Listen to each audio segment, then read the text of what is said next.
กรรมการเข้ามาถามลูกนี่เป็นยังไงน้องไหวอยู่วะไอ้กับฟ้าไปครับเมียได้6 โมงแล้วนี่นะ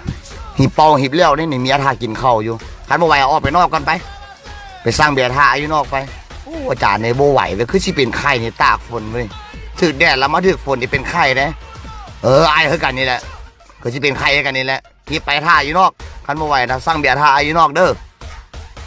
ว่าแล้วก็ย่างออกมาโก้ย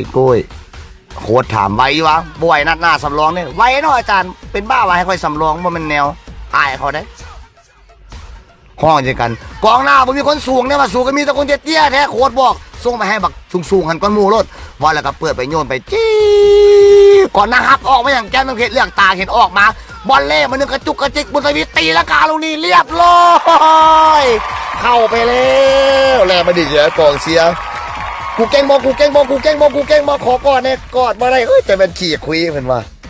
กองเสียว่าสุดยอดเก่งกมูมีแต่เจ้านี่แหละขาสั้นกมูเลยหมอนี่ย่างไปทำอย่าลืมได้อ้ายเด้เดิมพันกัน200,000ท่านอย่าลืมเด้ต้องมาสิเลี้ยงเป็ดค่อยน่ะกูเจอดอกกูบ่ลืมดอกถามเลย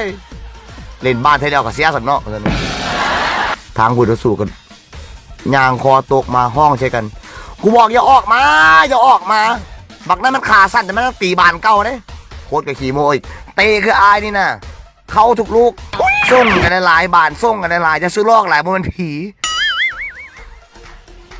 บุญที่ดีกับสียางซ่าๆนั่นขี้มาดดิเตะเข้านั่นแน่มีให้มูอีกกูบอกส่งมาให้กูดิส่งมาให้กูนี่10 ลูกสีเข้าอยู่หรอกลูกหนึ่งกายข้ามคานเบิด